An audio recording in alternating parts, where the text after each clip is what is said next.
one united people.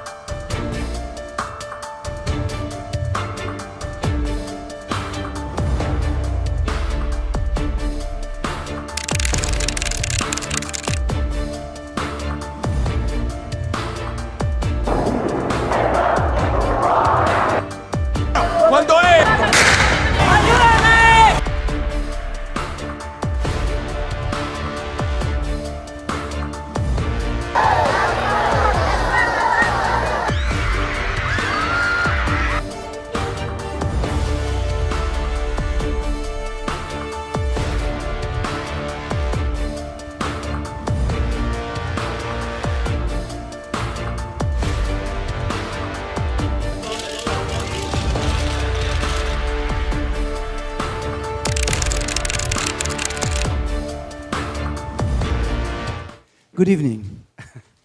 So, thank you for being here tonight. And we have tonight the great privilege to welcome our great alumni, Fabrice LACROIX. It was not so long ago that we were in the school, in fact, a few years.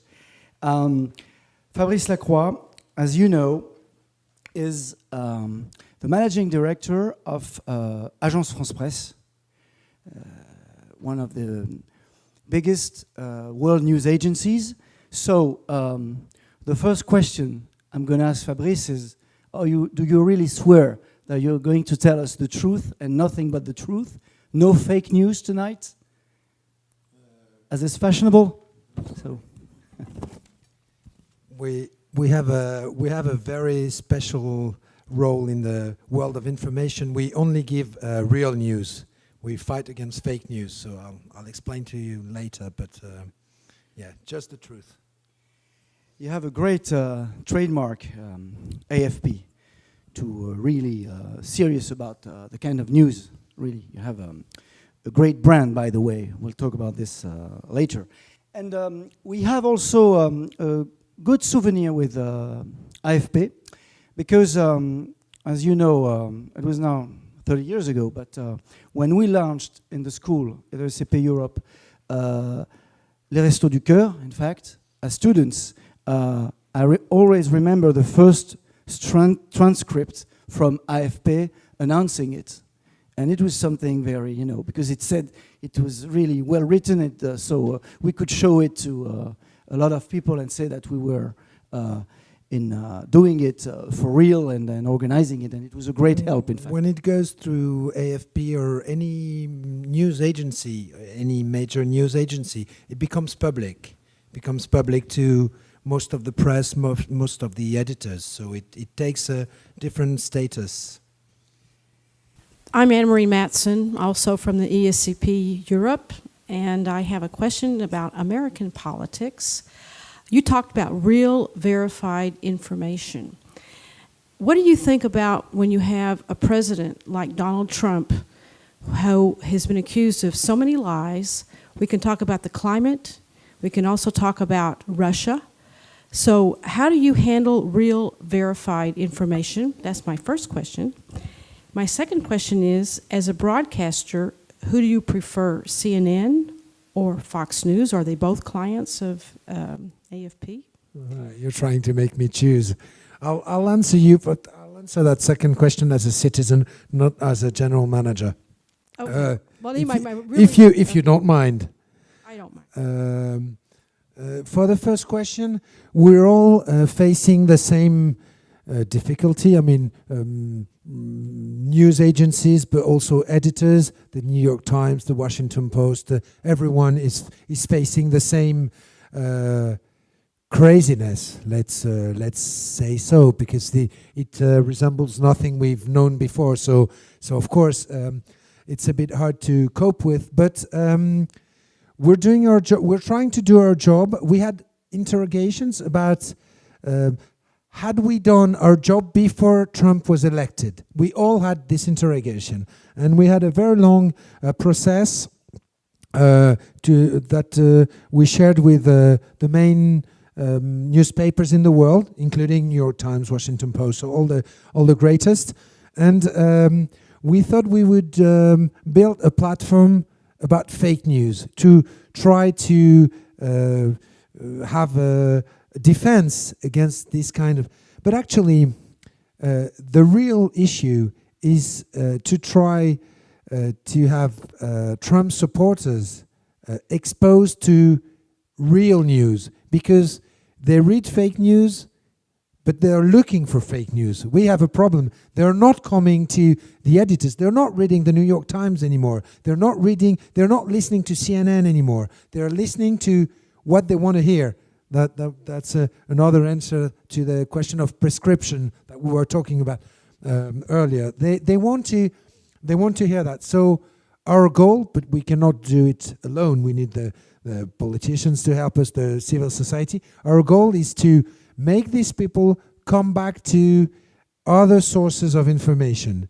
But when people are really mad, and it happened in the case of the American election, they listen to what they want to hear. So when you look at what happened in the campaign, the information, including by the American media, was given, including the limits, let's say, of Hillary Clinton as a future president, as a former state person. It was all said. It was all written. When you see the, but we have a challenge now is to keep on giving real information, keep on fighting against fake news. Will we have the public ready to listen to this?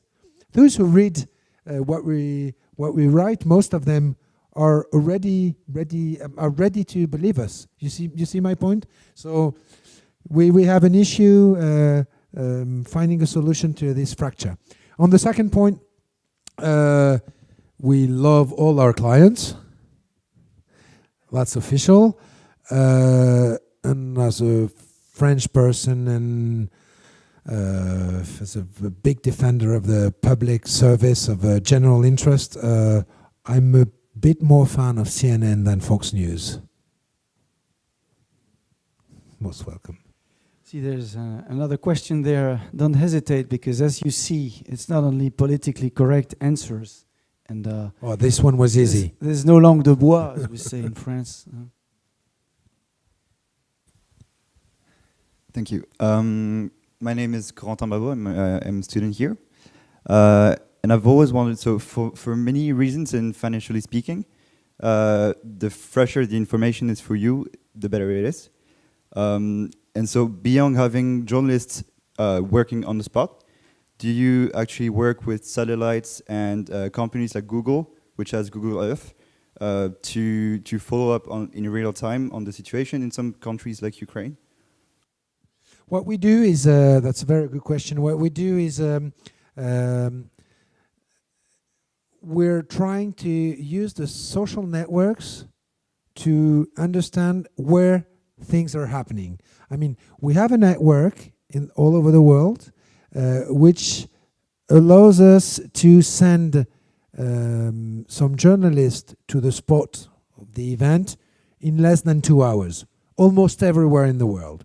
Not everywhere, not at the Chukch at the end of the Russian Siberia, but we can send some people. So what we need to know is there an event going on? So it could be Google Earth, but actually we're more using the activity of the social networks to know if something is really happening. If it's happening, we send someone right away. And could these technologies have leverage for you? They could. We'll see. We're thinking at the moment in strategic terms.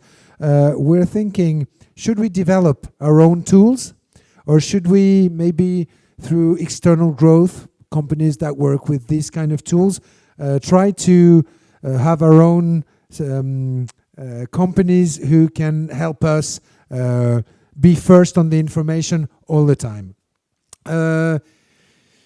It's a very heavy equity, invest, and for the moment we don't really have the financing, so we're more working on agreement, on collecting information where it exists, and on partnership when we can start creating some.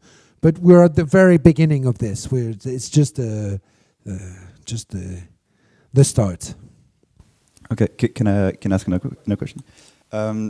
Completely different topic.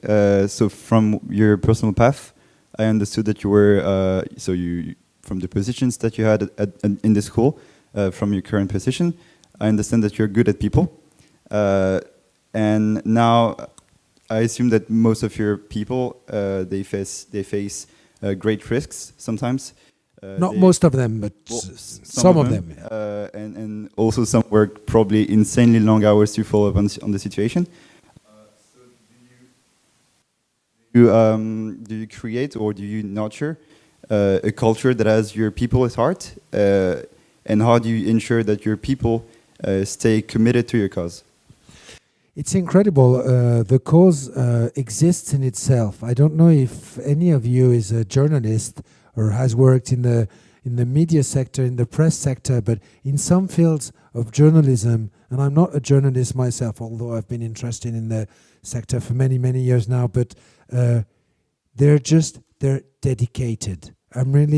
I've called them I very rarely give interviews. I've given one interview to Les Echos quite a long time ago, and maybe 12 months ago. I had just entered AFP, and I said I considered them as one soldat, and that's what they are. And for the sake of information, and for the sake of the name AFP, which is very, very strong, and very, very strong in the world. In France, we don't even have a clue how important it is in the media sector all around the world.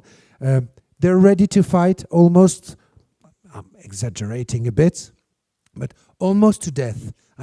So of course we're cultivating this spirit. We're trying to make the best out of it. We're trying to show everyone. We're trying to protect them when we need it, including excessive work. At one point they're almost in burnout, and we try to protect them. We try to psychologically support them. We go on theaters sometimes to extract them from a difficult position. So we're very careful about them, but we don't need to invent some motivations for them. They defend the colors of AFP and defend the colors of the information is an incredibly strong leverage. So that's how it is. It's really incredible. Thank you. It's very interesting how you define journalists as crusaders, Fabrice, because my sister Jessica is promotion ESCP. She graduated in 2006, and she is a journalist, so worked for TF1 first, and now she's based in Israel, in Tel Aviv, editor-in-chief of I-24 News, one of the youngest, by the way. And well, there it takes another, the definition. I-24 is would be quite close to the definition you gave. So it's very interesting. It's very similar to, the risk, of course, their lives and to the risk of their life and to their own. But so that's why we need to manage the limit. But they're dedicated. So as Fabien is going to, in the second part, going to ask you a little more about yourself, your quest, I was going to say, and about how you became managing director, why you, and different academic questions. He's going to deeper in this sense. I'll ask you the first transition question to the news world, in fact. Apparently, I've checked, and you're one of the first managing director of a news agency who is not a journalist, at first, at least. And I've read that at Reuters news agency, the first non-journalist to head Reuters was in 2001. And so this is my first question. How do you handle this situation? Is it a leverage or is it a handicap? How do you... No, actually, it's accepted at AFP because it has it has a tradition of having some managers who come from not the news sector. My CEO is a non-journalist. Former CEOs were journalists, so there haven't been that many managers, general managers, who were not journalists. But it's accepted inside AFP since you have a very strong Direction de l'Information, head of information, which is like a general manager for information, and we work very closely, so it's accepted. It wouldn't be accepted if there was a sort of a conflict between the economic goals and the editorial goals, but that's not the case at AFP. So it's widely accepted, and then it's what you make it. So if you're accepted by the journalistic body, it can work. Not so long ago, there was a debate, the fact that was information becoming a commodity, in fact. And I remember a journalist from Herald Tribune saying to me that when you look at the picture, before the question was, is it authentic? Now it seems to be more a question of probability. Is it probable? Is it something that people can believe? So what's your position towards this? I mean, is information really becoming a commodity, or is it still something specific? We believe it's still something specific, which has been maybe drowned into the enormous internet production and into the myth that information is now free and can be reached by anyone, anytime, any place, for no money, since you get it from the internet. But I still think information has something very specific, which will emerge again after you have this. I don't even know in English what you destruction créatrice schumpeterienne, whatever you call it in English. I don't know the word. Destruction. Yeah, after you come back to value, you will come back to the value of information, and everyone will realize at that point that real information, verified information, checked facts, fight against fake news, has a value, and will come back to not to the old world, of course, because the transmission is not the same, but we'll come back to the idea that information in itself has a specific value and is not something like a commodity like the rest. Well, we can have that discussion, but I think we'll come back to the value of real information. And speaking about old world, I think we have something in common. Because the origin of AFP, I think, you go back to Havas, yes, beginning or middle of the 19th century. Yes. And the school, ESCP Europe, as you know, was founded after the Napoleonic Wars, like 1819. So it's like two kind of old institutions we have to adapt. 19th century, that's what you're telling me. Yes. We have our roots in the 19th century, but we have the future in 21st century. So we're heading... So something in common is that we have to adapt to the future and to put ourselves into question and use. And by the way, as it is a management school here, I hope, of course, have some question about management, because you have a reputation about being a great manager. So it's going to be a pleasure. I don't know who said that. Yeah. Beware. Well, I have my sources, and believe me, many people... Check your sources. It's a challenge, yeah. How do you take this venerable institution, which is, you have great journalistic strength at AFP, and good, sustainable, soft skills, as we say in management. And how do you introduce a sense of performance, of people being hungry, urgency, you know. I was thinking a bit like Mike Bloomberg did with Bloomberg. I mean, so you have to have a balanced scorecard between the two. Well, actually, the game is easier than you think. When you arrive at AFP, or when you talk about AFP, when you look at it from outside, you don't know the sector, you can believe AFP is like an old lady. She's an old lady, actually, but an old lady which is inefficient, which works by the standards of the public sector. Well, actually, the public sector can be very efficient sometimes, but we can talk about it later. That's my choice. But when you work at AFP, you realize very quickly, first of all, that 60 to 65% of its revenues come from its clients. So it gets some public money, it gets some public subsidies for its mission of let's call it general interest, but it's mainly financed by its clients. And everyone at AFP, including all the journalists, have the culture of the customer. So this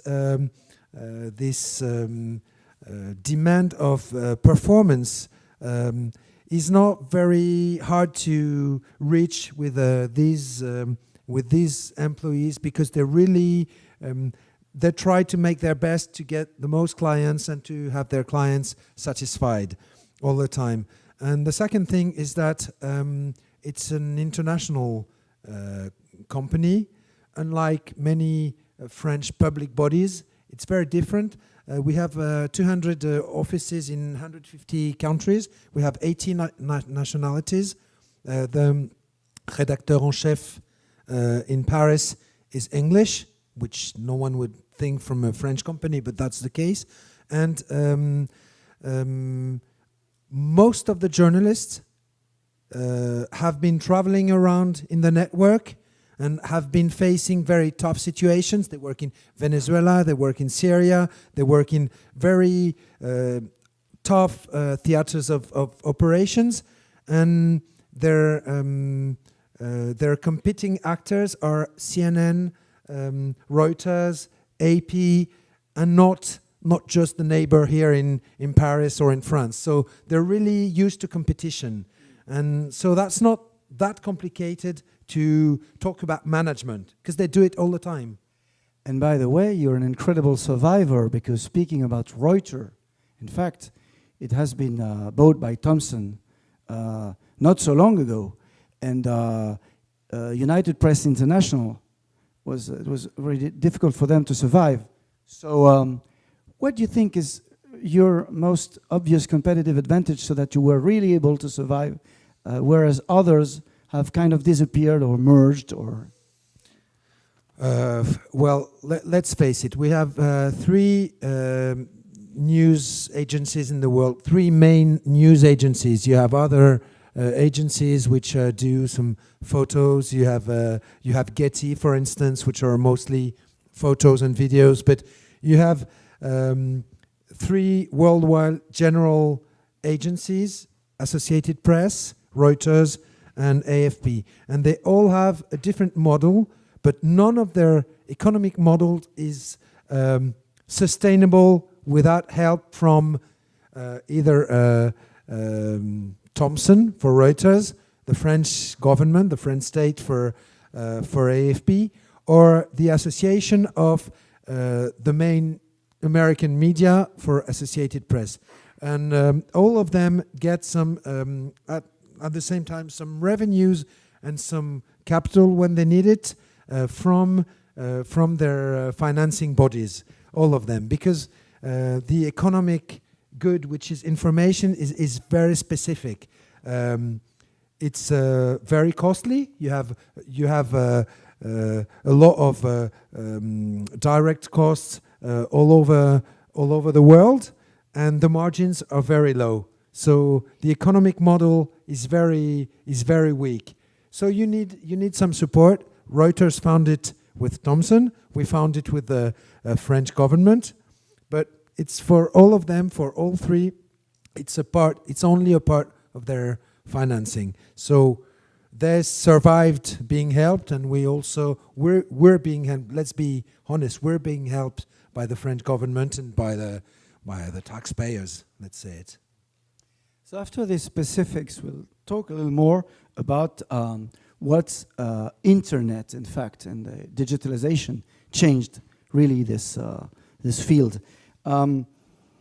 In fact, we seem to be in a culture where suddenly, I call it the hacker is the hero, where compared to what happened before, it's something more digital, more conversation. The good hacker, I was talking about the good hacker, if it can exist. But so today it's more conversational, it's less vertical, it's less rigid. The structure. This is. I remember a few years ago going to this news world where a lot of journalists are gathering in Barcelona, and there was.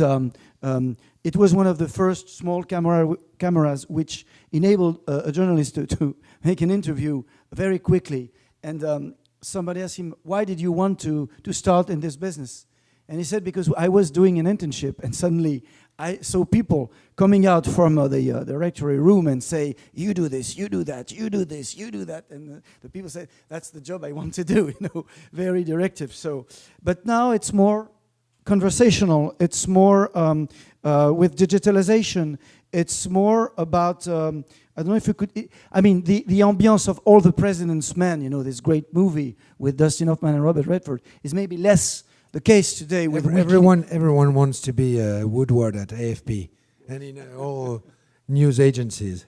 So, Bernstein and Woodward. Can they afford to be Woodward in a WikiLeaks era? That's the problem. More digitalized. Oh yes, of course.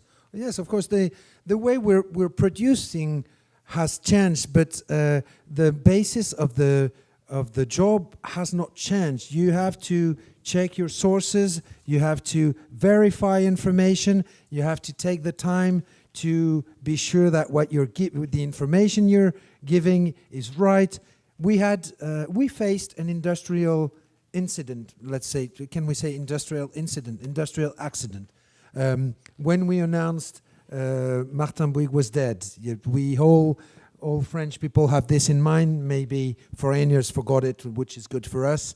But we wanted that time, and we secured all our processes since then. But we wanted to be the first ones to give the information, an information that we hadn't been verifying as we should have, because we had the competition of internet, of all the networks, of the social networks who give information all the time. But no, we have to keep the basis of our work, which means to verify your information, even if it if it leads us to give information a little bit later.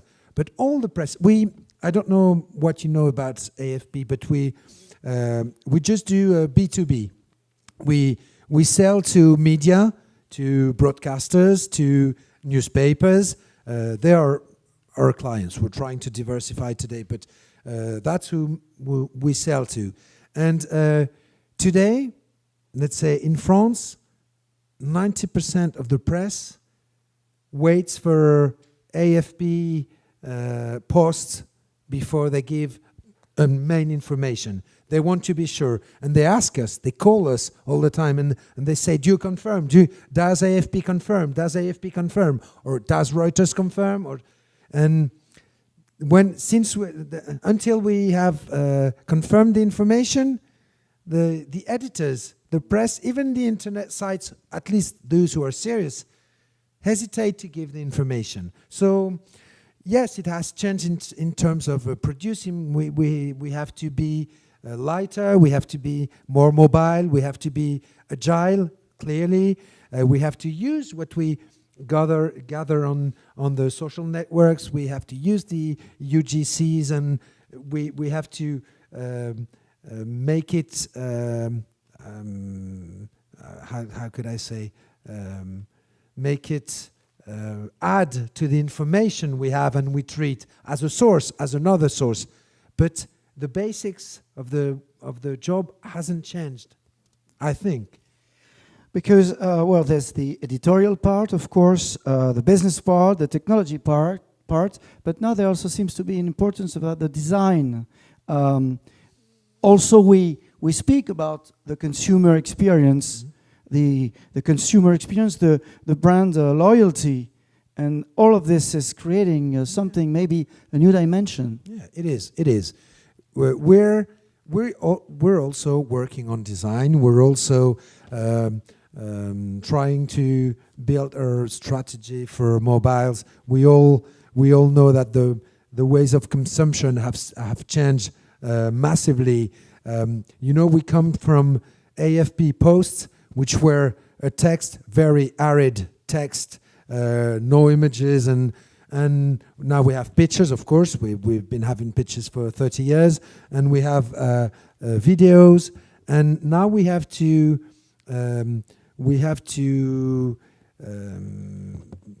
build our products so that they fit into the new ways of consumption. For instance, we now need, we were having a seminar about this morning, we're having consumption of videos which are less than 90 seconds or less than 60 seconds and which have no sound because people want to watch them on their mobiles. So for AFP, it's not native because we're used to giving information, and considering that the image is information in itself without comment, without text, is not obvious for most journalists. So we have to get used to these new ways of consuming. But still, our main job will be to give information which is verified and which is complete. So we'll keep on giving text, we'll keep on giving video with commentaries, live video with commentaries, photos with commentaries, so that we know where the information comes from. And by the way, now it seems that like a series, like seems we binge, information, and we speak about debundleization and things like this, which you consume on every. So, and when you look at the news now, it seems that our brain, we've reached a Darwinian step for our brains, because it's always some alert, something exploding, a news from everywhere. So it's difficult to follow. So how do you see, or do you see an impact, of course, of all those algorithms, all this artificial intelligence developing? How do you see it impacting the world of news for the validation, for the way the news is being made, or do you see any short term, maybe longer term, or about this, this new, I'm not saying that journalists are going to work with robots anytime soon, but as it is very fashionable at the moment to talk about this. I mean, they are working with robots already. We developed some instruments. Yesterday I was shown something very efficient. I don't know if you know Watch It, which is a very brilliant startup. Well, actually, it's not a startup anymore because they're really good, and they customize some very automatic set of information on, for instance, weather forecast. We used to have some journalists giving, translating the weather forecast, technical weather forecast for the customer, for the client, saying from the technical outcome, they would translate it for journalists, for our newspapers, etc. Now you have some robots that can take this information and build a video saying that's what the weather is going to be like with the little sun in which town, temperature, etc. So we're not doing that anymore. But when you have to check information, when you have to cross-check, when you have to estimate whether testimony is valid or not, is it? Can we believe in it? Is it solid? Well, we still need the professionalism of journalists to check whether these sources of information make an information itself. So what are these algorithms going to change on the side of production? Probably more production and more automated products. But for the rest, I'll come back to the basics of the job. We'll still need journalists to check that the information is valid. On the side of the consumers, what it could change is that when you have all these algorithms which generate your own interest, what you're interested in, you might be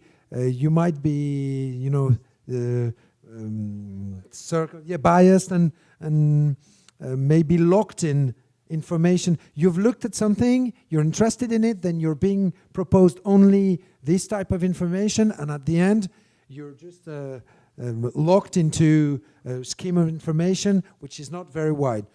But I think people keep on being curious, and the sources of information are that numerous that people will keep on looking for pertinent information. What's interesting in what you say is that, in fact, it's more the storytelling part which might maybe evolve. But what is great also is that there still remains not only a capacity, but people still now like to learn new things, learn difficult things, and share this. So the news is as an essence is going to be still as attractive. What is maybe going to change is just the form, like the storytelling and the design. So, but still, it's going to be, people are curious about, they want, and they, in this particular field, they are ready to, which is not the case everywhere. It's not only pleasure, it's not only to enjoy, and only they are ready to make an effort to get, to understand a story. There even has now some new sites which where you can dig deeper. I don't know if it's a competitor. I'm talking about like Vox.com or things like this. They can dig deeper, for instance, on a kind of difficult subject. If they want to know if in America, for instance, if with the what happens with the Obamacare thing, and they can dig deeper. So there will always be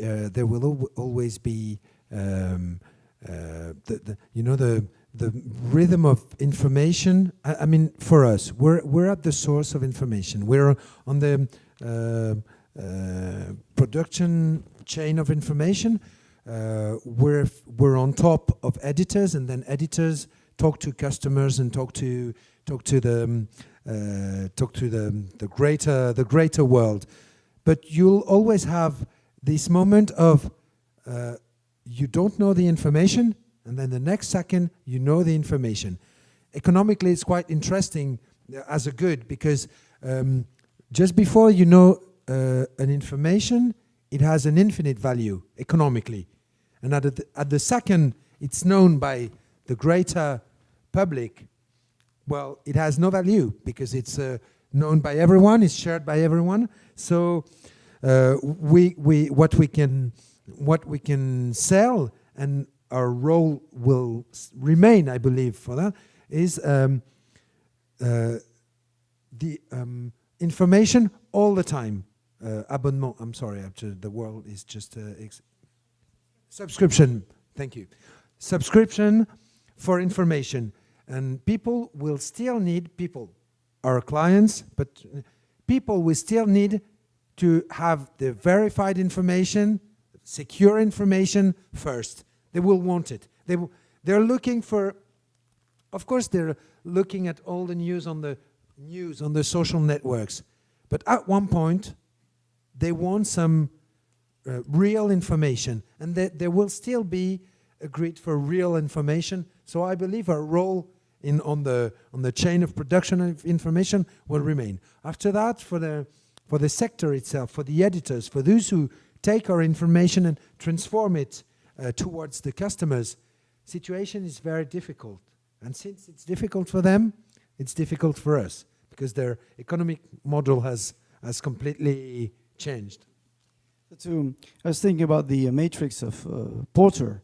what you're saying is that there's no substitute for really verified news, and it's interesting. I'm going to have a last question before I will leave the floor to Fabien. To dig deeper about your own personal quest, since you left to ESCP Europe, I have a last question. Is you have a company board, which is I would compare your company to SACEM, the company's authors' rights, or you're a company which is state-owned. They are not, but the way they function. Or we're not state-owned. No, you're not state-owned, but no. If we compare, we're owned by nobody. Okay, so it's good. It's independence. Like if we compare to ESCP Europe, for instance, who's owned by the Chamber of Commerce, you have. Two questions. In fact, you have a leverage because you have the capacity to tap into the financial market. I read it somewhere, or maybe not. But the questions really, which I really wanted to ask you is, does it make a difference to have news publisher, as board directors? Of course, it does. This is how governments has been made in the past. We revised it in 2015 for status reasons. We had a problem with the European Commission, so we had to change the status. But it has always been like that. Actually, their influence has gone down a bit. But we have our own clients in our board. So every year when I come to them and say, I'm going to tell you what the fares is going to be next year, every time it's a fight, which is quite understandable because they're a bit conflicted on this. But actually it has changed. No, what is a major issue for AFP is that I told you that AP can ask the Association of the American media, the greatest media economically on earth, to sustain their growth when they need, or to fill their losses when it happens. Reuters can ask Thomson to help them and to give them equities when they need it. We can have some subvention, but we cannot have some capital for the moment because we're detained by no one. The status was created in 1957. It's very weird.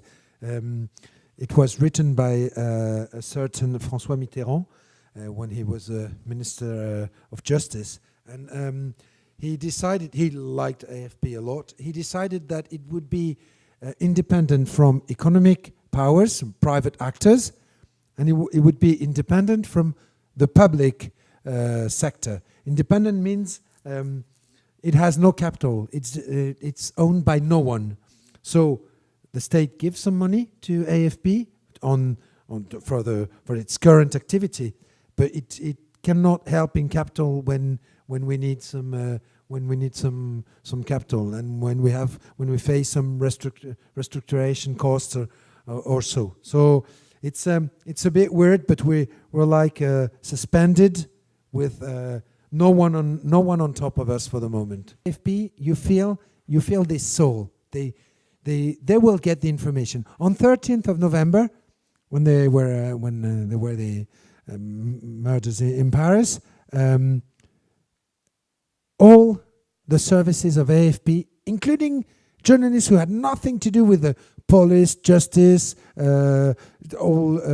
military, etc., everyone came back to assist covering the events. The technicians came back. They maybe had nothing to do, but they were here to support if needed and to be part of it. When you go on the first round of the election, on the 19th of April, at 8 o'clock, you had maybe twice 2.5 as many people as there should have been in the reduction, in the how do you say, redaction, a newsroom, because people want to be part of it. So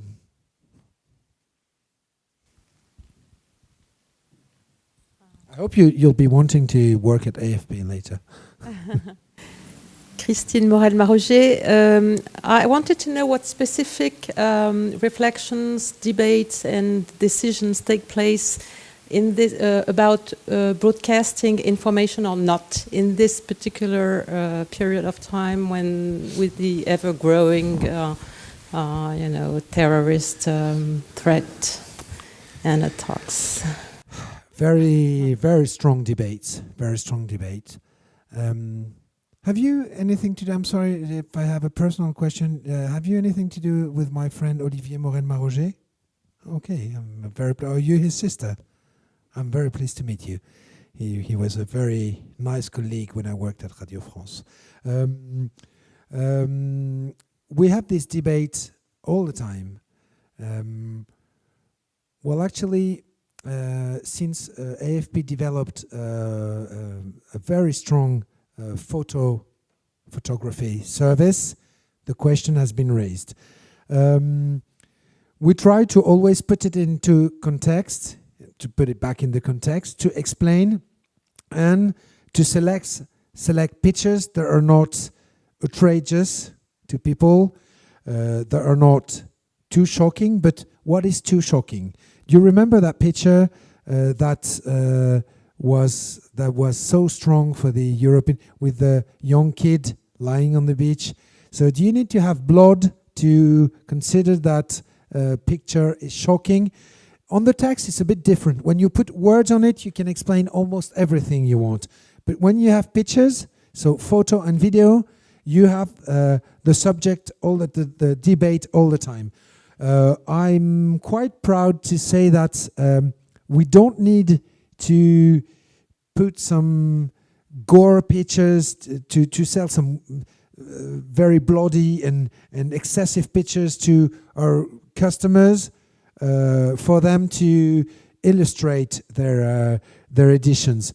But sometimes when the whole topic is about war is not clean. War is tough. War is bloody. You cannot picture war only with well-being people. So the limit is quite hard. I couldn't give you the details of all discussions. I've been present to some of them. We try to be decent, but it's a problem. And to be honest, there's another issue for us. It's we face psychological risk for our journalists who are being exposed to the repetition of very strong images, because what we sell to our customers has been selected. But before it has been selected, some people do the selection. Editors in AFP do the selection. So they see some very bad pictures and they see some videos with blood all over. And someone, when there was Manchester, the first one in the place was someone from AFP. Well, there was blood all over, there was human flesh all over, and you film. And I mean, you film what you get, and then you have to select the images. So.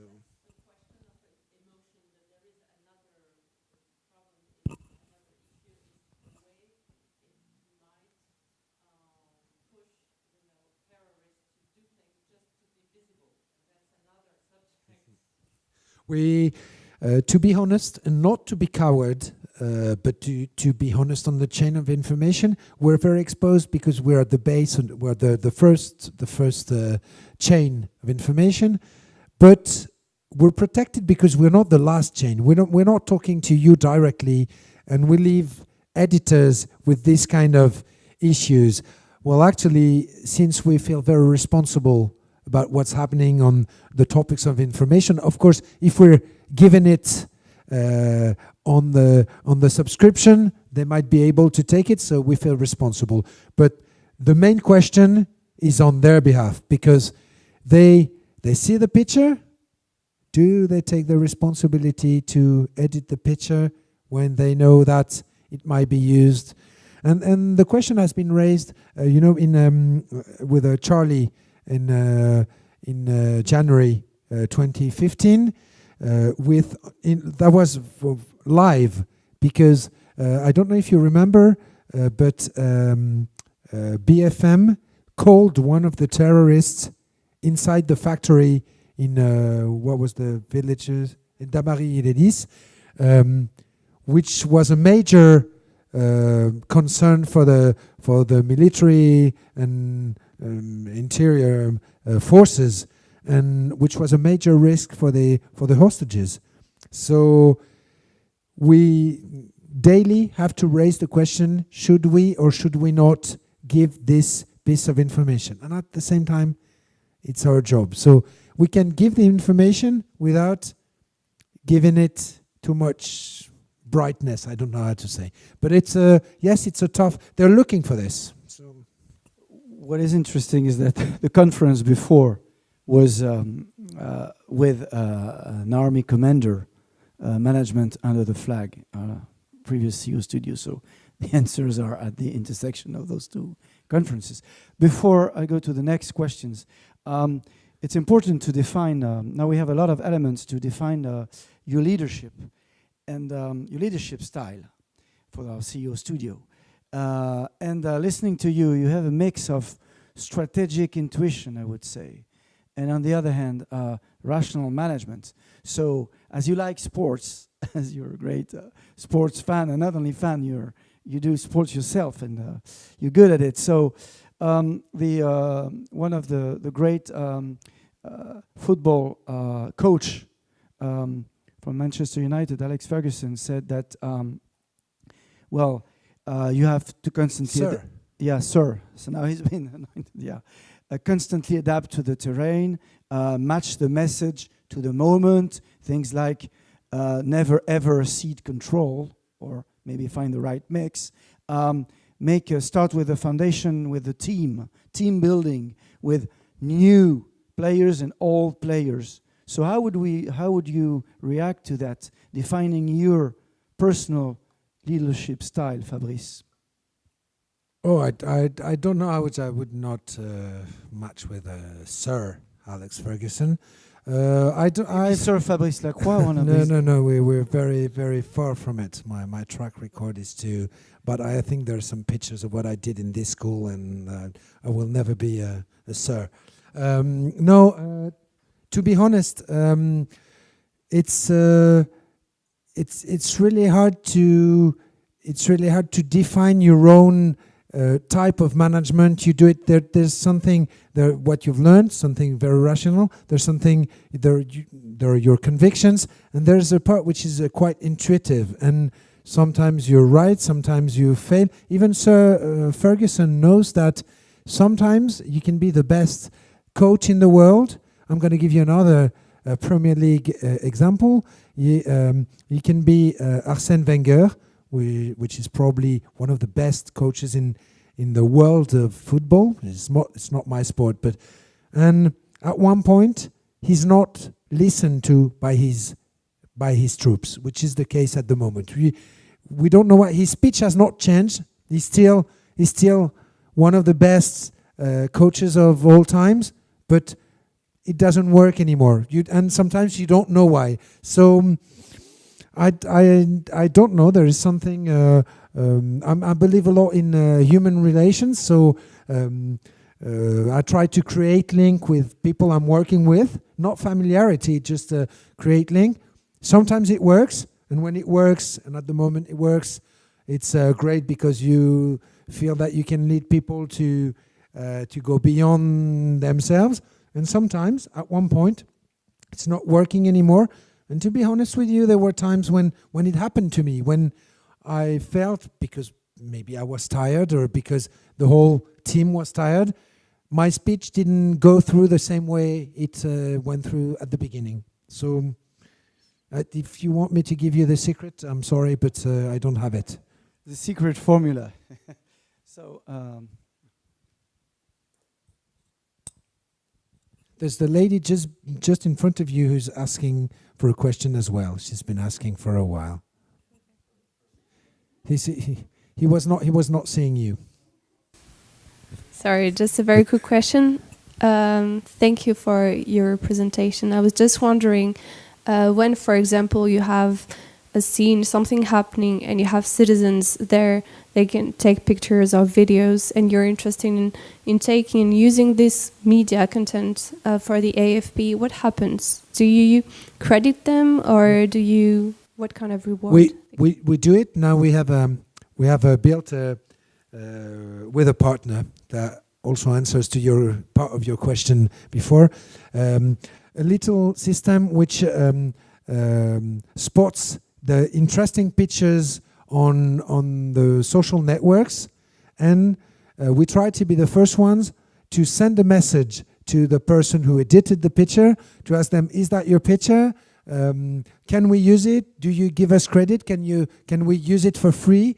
And sometimes when the picture is really massively interesting, actually it's more for the editors, they would do that, but we would be able to pay a little fee for the picture. But most of the time we just ask the producer of the picture, are you ready to give us credit for that? And people are quite proud to see their work or picture exposed in a major news agency. So most of the time they say yes. Some say no, but most of the time they say yes.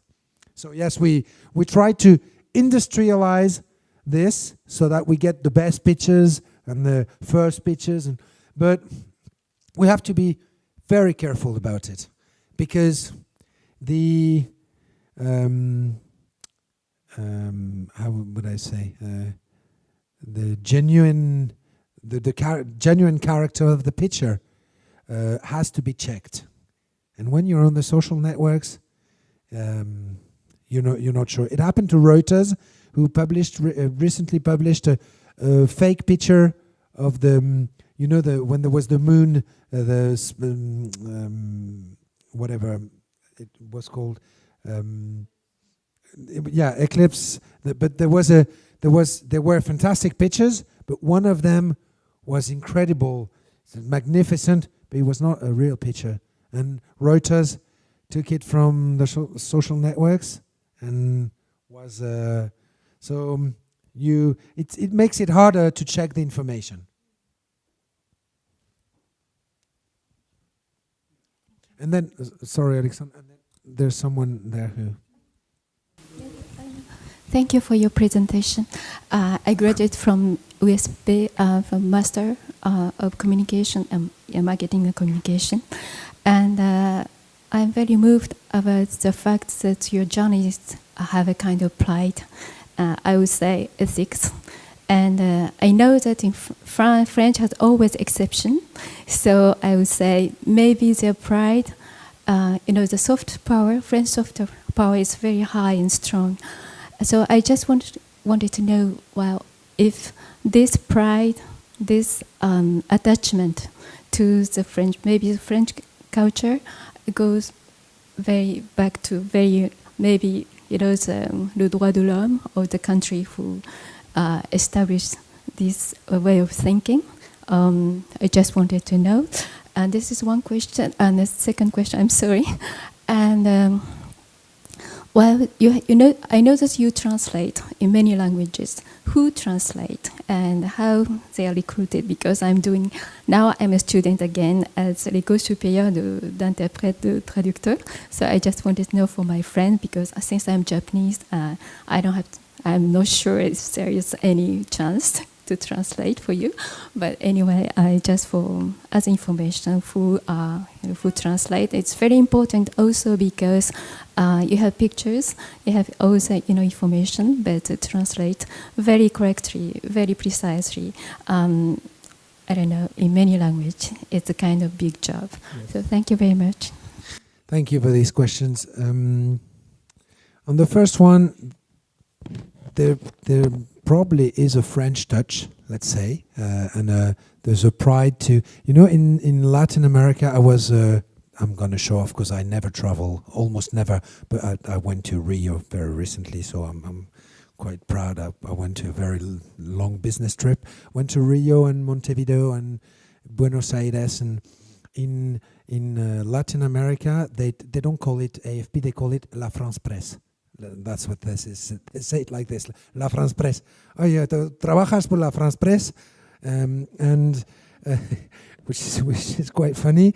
And we can feel in the world that there is foreigners are very often more proud of the French Revolution and the siècle des Lumières than we are ourselves sometimes.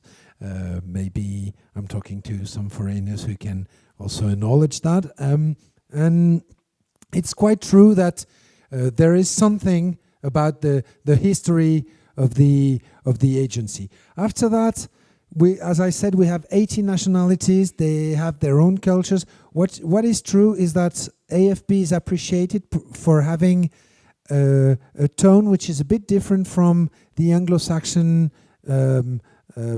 press agencies, Reuters and AP. It's appreciated because it has an angle, a way of seeing things which is a bit different. For the second question, I'm sorry for your translator training, but actually all journalists who enter the agency have to speak 3 languages, at least French and English, supposedly, and generally Spanish or Arabic. It's a very strong demand, professional demand, and so the translation is ensured by the journalists themselves. So we have an Anglo desk, we have a French desk, we have a Spanish desk, we have so we translate our own production.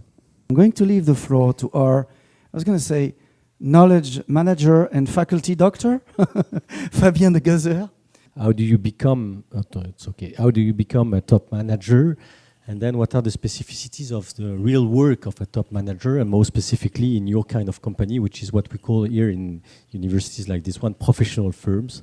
So I would like first to start with the track that you followed to reach to obtain this post.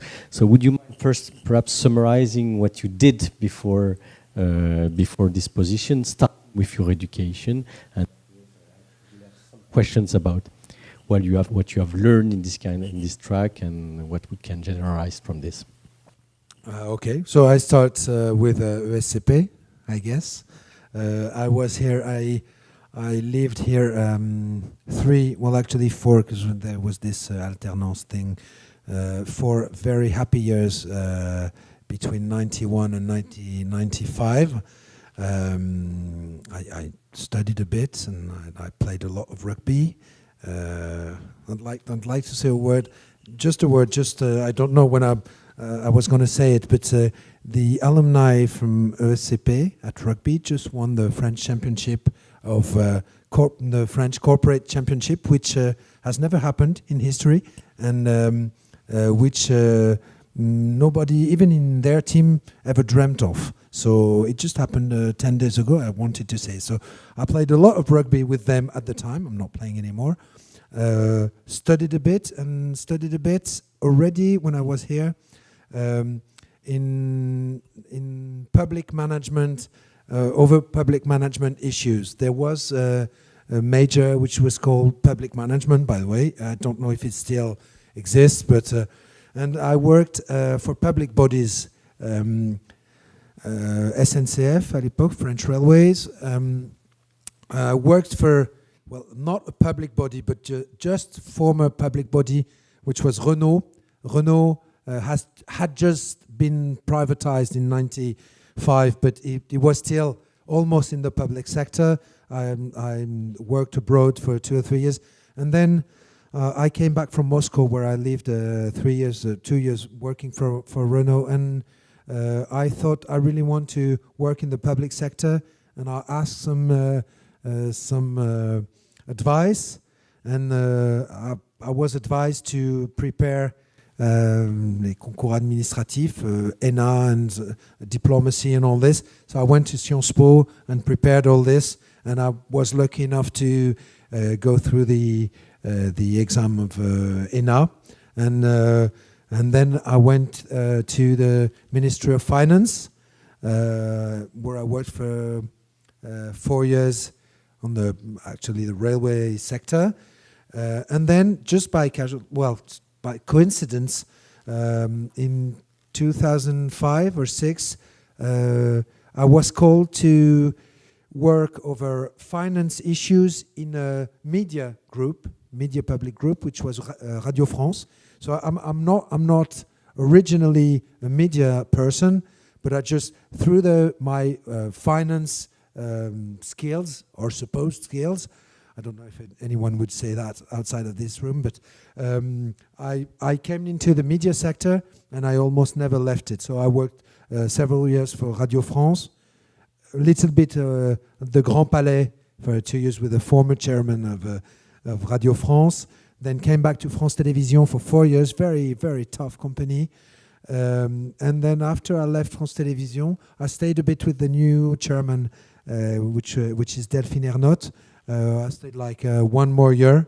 We got along quite well, but I was exhausted after 4 years at France Télévisions. I could tell you more, but it's very, very tough company. I'm not a little thing, but it's very tough company. And then I just arrived at AFP last year, and I love it. Sorry, it's been a bit long, but no, it's perfect. So, in your track, there are at least 2 specificities compared to many managing directors, CEO of companies. First, you were trained as a public servant in a very classic French school, which is ENA, and the second one is this financial track. Could you elaborate on this? Do you think that this education as a public servant is a good education to become a CEO, a managing director, even privately or publicly owned company? And the second one is, because many of our students have these questions, if I start as a management controller, as an auditor and so on, is it a good training path towards, top executive functions? It's quite obvious. Well, you know more than I do, but it's quite obvious that the financial functions for the past decades have led many people to, when you are a CFO, and to CEO positions. It's been with probably the importance of economic matters, of financial matters. Clearly, it's a path. It's an important path, maybe more important than 30 years ago. In the public sector, actually, it's a bit different. I'd say it's important for if you want to lead or to be a general manager in a public company, which I've been doing for several years now. It's quite important to know all the administration circuits, to know the people sometimes as well. I mean, when you have to discuss with the l'Élysée, la présidence de la République, Matignon, the Ministry of Culture and Communication, the fact of knowing the circuits and knowing the way administration functions, knowing the people. Many people of my generation are now in command. Well, actually, one of them is on top command since he was from the promotion of ENA right after me, Emmanuel Macron. We worked together in Bercy. So all this generation, it helps you have some contacts when you need to solve some problems, to discuss about your strategy. So it's helpful.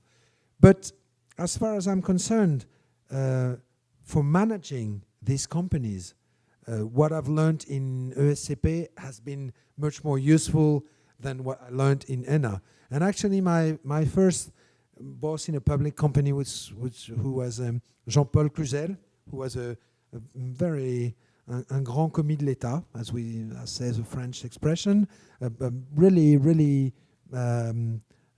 big public servant. I really think he's a great person. He made me come from the Ministry of Finance, and he said, well, okay, you graduated from ENA, so you know the people and the circuits and the procedures and the work of administration. We need you to know. But what interests me is that you can manage because you did something else than ENA. And when he presented me, he always said first, he said he graduated from ESCP. That's what he said. He himself graduated from ENA, but he always said that. He graduated from ESCP as if it were a certificate of good management. So I'd say in my sector, it's both. And so, coming back on what you've learned during this track, and more specifically at ESCP, because you, as we say in French, you tendre la perche, you opened me this door. What did you learn, or perhaps what did we miss to teach you at ESCP that you are using, that you would be using now as something very important in your job? Well, to be honest, I wouldn't be mean enough to say that ESCP mistaught me things when I didn't do all the work I should have done when I was here. We could still cancel your diploma. But I still have an opinion on what I learned here. Here it may have at the time, I don't know how it is now, but it may have had a very, sometimes a theoretical aspect when you learned accounting, finance, etc. But at the same time, this school would give you the possibility to try your skills on real cases. And especially, for instance, which would have been much more difficult at the university. I managed the Bureau des Sports when I was here. I also was at the Bureau des élèves. And in these different functions, I had to manage a budget. I had to, like our little company, I had to manage teams and to organize and we had this possibility here to have some little highlights of what the real life would be later. So I really think it was very practical for me, and I don't think I missed many things. When I was working in as a CFO, I really came back to my memories, and what I learned here really helped me. Well, some of it was really, really buried deep, so I had to. But no, it helped me. So I don't know how to answer what should be improved, because it really helped for my functions. So it means that a business school for you is a good training to become a general manager. Oh, it is, yes. Yeah. Yes. Because there is also this tendency to say that this kind of job cannot be taught, and you have to go for Anyway, for any job and for sports and for passions like music, and I mean, at one point you need to have the motivation. You need to want it. You need to. Some people don't like to lead. I mean, I know some people who are much more brilliant than I am. I mean, really very good in their jobs, brilliant and scientific, and they went very far into research, but they're not interested into taking decisions. They're not interested into managing successes, but also failures, conflict, and all this. So, whatever you're teaching your initial formation, training, education, you need to be interested in this, and I think that's a main asset of the role. To be a good manager, you really need to like to manage. If you don't like it, I mean, it seems stupid to say that, but we don't have to all be managers or general managers. I don't think so. And so, moving back more specifically to your job now, so you are managing could we say a news company, a journalist company. In our world, in this business school, in fact, it's not our world, it's worlds. It's called Henry Mintzberg's Worlds, for those who follow the organizational management and organizational behavior course. Your company would be called a professional bureaucracy or professional organization, because it's based on C'est vendeur. Yeah. Highly professional, with an individual professionalism, huge deontology, great human capital, capacity, skills, and so on, very independent in the way of behaving. And there are therefore some strong specificities in the organization and the management of these companies. Mintzberg said, in fact, these companies have very small numbers of top executives, very small level of technostructures, so accountants and so on, strong support activities, travel people and this kind of thing, and a very big and flat numbers of professionals with some huge risks, great strengths, because it brings this company to be to give a lot of autonomy to experts and professionals like journalists, but with some consequences. Sometimes a huge conflictuality between these experts and the journalists and the top executives. They call them the grey men in suits, and these people are more a burden, often perceived as a burden for their job. There are very often a huge risk of financial distress in this kind of companies. Sometimes a conservative perspective, so they are very good in their job, but the companies sometimes miss some huge changes, and there are some big problems of cooperation. So I would like to hear you about, is this representative of your job, and how do you, as a general manager, executive director, do you address these issues? To be honest, I've faced this situation or these issues in all my jobs. When I started working with SNCF and then working for the Ministry of Finance, but as for the board of SNCF, I had to face I was on the financial part and I had to face the technical part. So les commerciaux ou les financiers would face les ingénieurs des ponts. So, and the technicians who have the legitimacy. I mean, who's going to build a high-speed lane? Certainly not me. I cannot change a bubble. Well, I can, but so this conflict of legitimacy, and I've met it also. I've faced it in Radio France. I've faced it in Grand Palais. I worked in Grand Palais. I had in front of me, I had curators, conservators, who and I would discuss with artists, and they would try to understand my language, and they would not.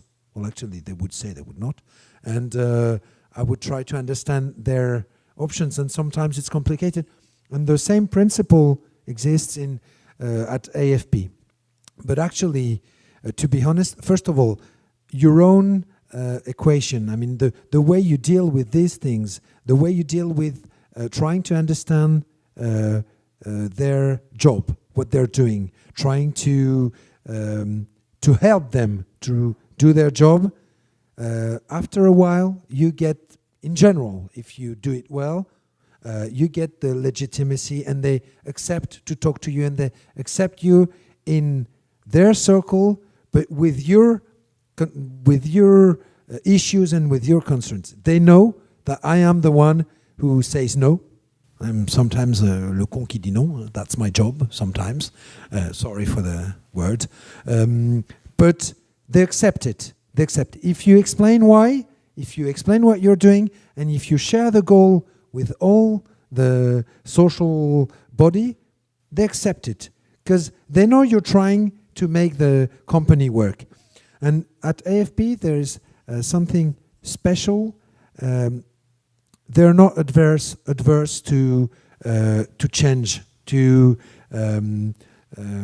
restructuring when it's needed. They really, I use an expression, I don't know if it's worth in English, but they're all like this at AFP. Ils puent l'info. That's what they're interested in. Information. The rest, the way you did, 35 heures, 39 heures, whatever, they don't care. They work 50 hours a week. We negotiated recently, renegotiated a social agreement. We had to calm them down sometimes so that they exert their right to disconnection, because they work all the time. They want to be to know what's happening, and the sources of information are now illimited. So they want to know what's going on all the time. So it's not a problem with them. the grey suits like me, who are trying to give them the means to do their jobs, are not a problem. They understand the need to change all the time. Sometimes we have some disagreements in our choices. If we want to make more videos and less text, we may fight legitimacies, editorial legitimacies, but they're ready to move. They're ready to move. So yes, in principle, you're right. I've never felt it too much in the companies I've worked in. Maybe more in the technical sector, maybe more at SNCF, RFF and all this than in media, paradoxically. Even when it's about allocation of people for specific missions, when they say we are going to stay 6 months there, and because probably it's for resources that it's becoming. They've been on theaters of operations all over the world. They know that somewhere AP and Reuters don't even go. Because they don't have means, or they make some choices. They know that sometimes in Africa we go to places no one went to. They know that in Aleppo, at the end of the war in Syria, in Aleppo, we had 2 stringers. The last 2 stringers were from AFP. There was no one from Reuters. No one. So they know that we have to make choices all the time, and that we have some financial limits. So they discuss it in the editorial field, and once it's discussed, it's gone. Of course, we discuss with unions. Sometimes they think we spend too much time on this type of information and not that type. So it's an editorial discussion. But once it's discussed, everyone goes. Building upon this idea, you say that you're both the man who says no and the man who tries to help them. The asshole who says no. The asshole, yes, sorry for this. I see your journalistic integrity in this. Sorry for the camera. When you say that you help them, it defines the role of the general manager as an enabling role. How do you help journalists in their job? Sometimes we have to find some solutions to do the mission when the mission is not possible because we don't have the money, we don't have the teams, we don't have the support. It can be support, for instance, which can be something stupid. We need to send someone somewhere. We don't have the visa. We don't have the... So they realize that anytime it has a link with what we produce, with the content of information, and it's good for our product, for AFP product, they realize that we're always behind them. We're always trying to find some solution, always trying to find the money when needed, find the resources when we can. They've been realizes, which actually makes it more difficult with the rest of the social body. They realized that for the recent years, we asked, and we are still asking, more efforts to the non-journalist employees than to the journalists, because we want the journalists to be in position to do their job without having to cope with excessive, budgetary constraint limits and etc. So they realize that we're doing this job to be more productive on the other side of the company, so that they can do their job. So when they realize that, it works very well, and they understand a no. They understand no. They understand a no. They know that we don't say it because we want to be a cheffaillon or just we don't want to show that we have the power. That's not the point. They know that if we say no, it's because we can't. And yet, generally, we explain why. Sandrine Amiel, I'm a journalist. Thank you very much for all the nice things you said about our profession. You know, just like me, that this is a very competitive field. So my question is, as a manager, what kind of skills are you looking for? And what kind of advice would you give to a young journalist in order to thrive in the profession and make a difference? Oh, that's a very hard question. That's a very hard question. It's true. It's very competitive. It's true that it's a hard moment because the economic model of historic press is changing very quickly. But at the same time, I think there is some space for very motivated journalists who are ready to work on many things, who don't think. I'm sorry to say that. Not too much of themselves, but who don't think that some topics are not at their level. And I think you can do very good journalism, including on topics which seem not major or not politics or not shining.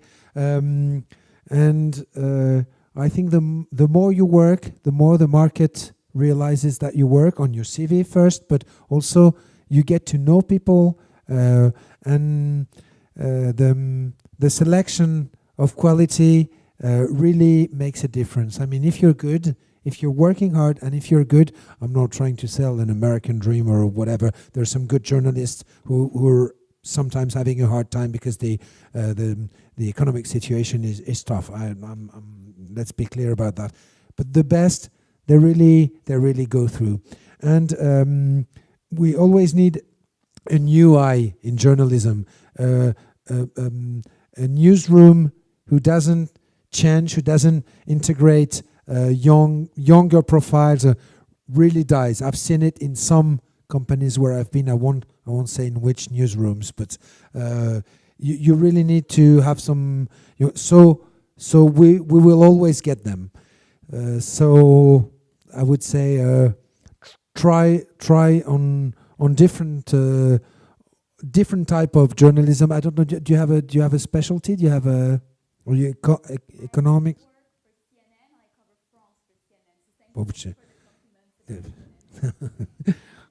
The choice was easy, but I would have respected you if you had worked for Fox News. We need to work. Everyone needs to work. I'm never judging. So, but no, if you're working for CNN, you have a very strong CV already. So we're beyond the necessity to get into the job. After that, I'm letting you know. Sorry for that private conversation. That we have at AFP something that we call Bourse AFP, which the major news producers in France do, which is a way to select either young journalists who just came out of school, either young journalists who've had 2 or 3 or 5 years of experience and who are looking for a job in one of the major news companies, which can be France Télévisions, Radio France, for those I know, but also La Presse Écrite, and we select like 6 to 10 people every year, young journalists, and we give them some CDD, and then we recruit them. So it's classical in different sectors, but we do it a lot in journalism. So don't hesitate, and you speak good English. So and I can testify this is really true and spontaneous. There was no rehearsal before. Another question. Yeah, maybe a last question, because Fabrice, we know that you're very busy, and we thank you very much for being here. No, I'm sorry, I'm speaking I have a lot. last question which we like to ask at the CEO studio afterwards.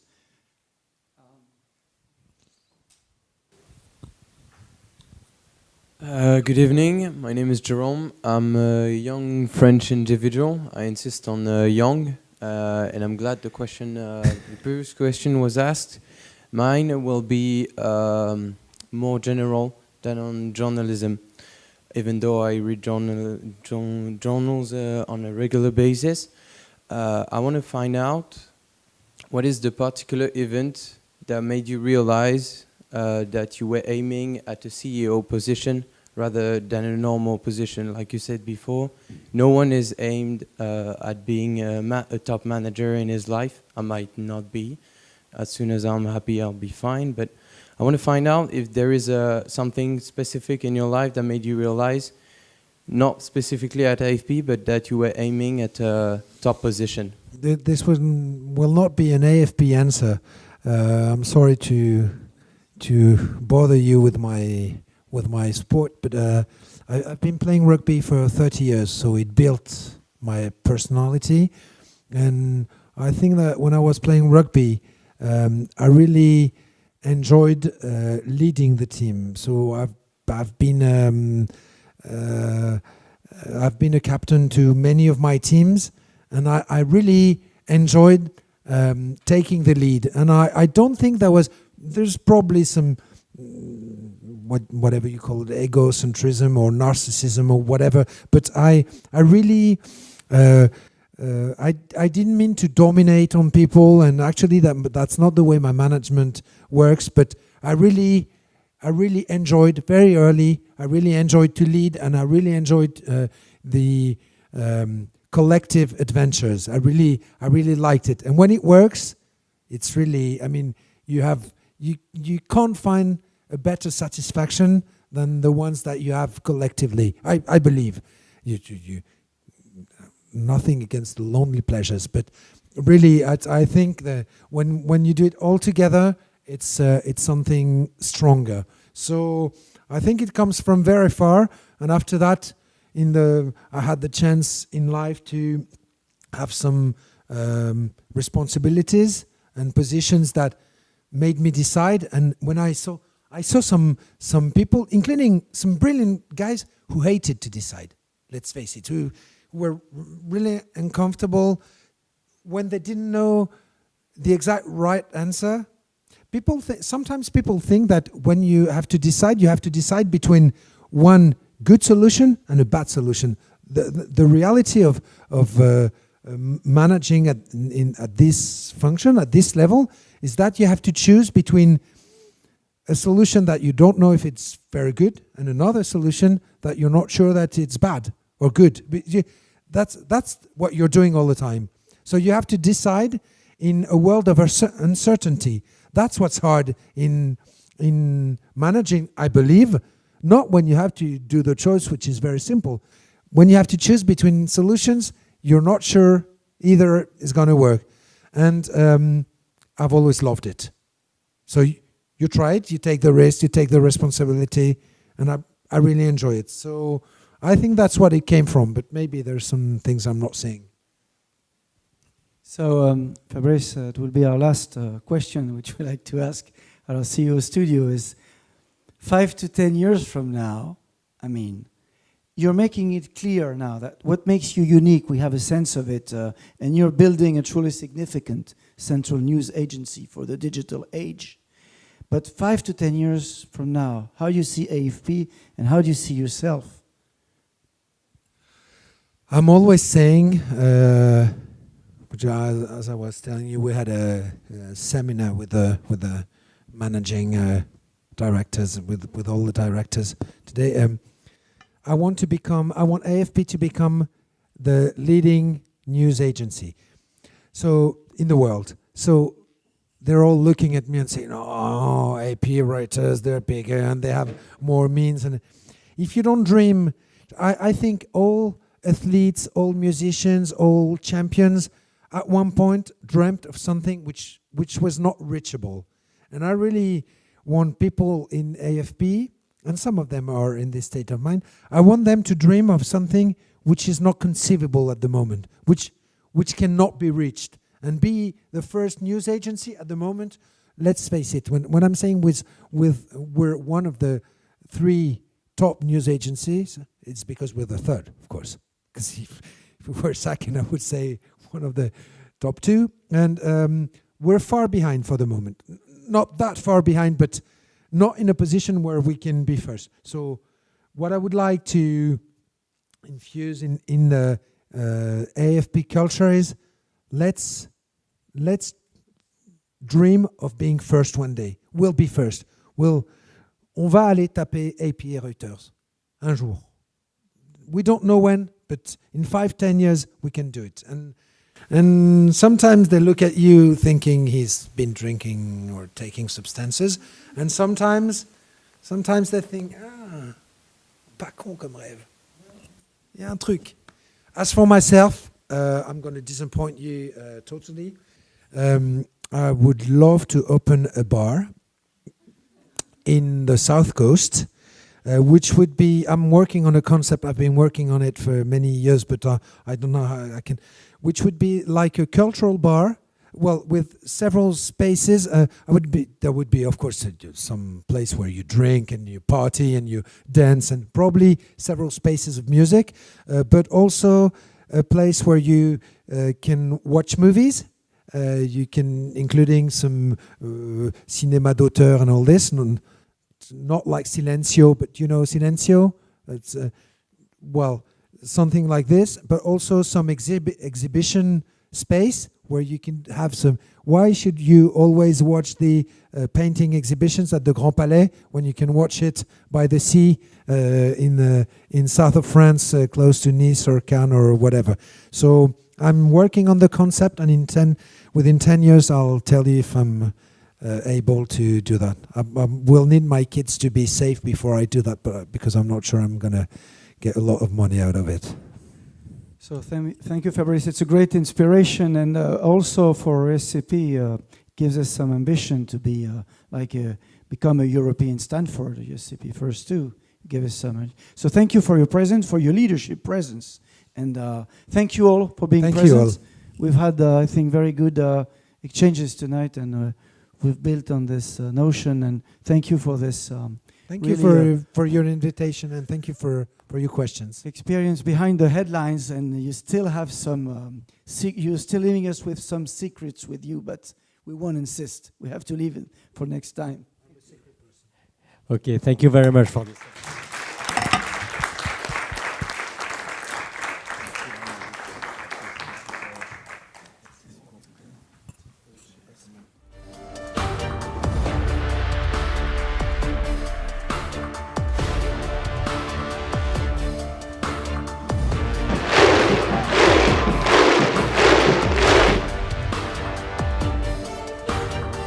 Très concentré sur ce match-là. Portugal ganhou sem merecer.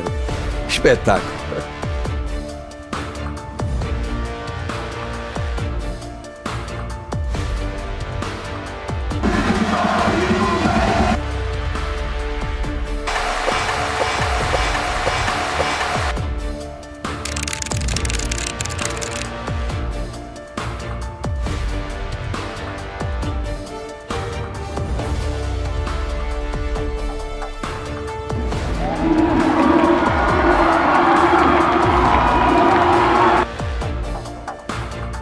I think I had the biggest smile on my face you could possibly find.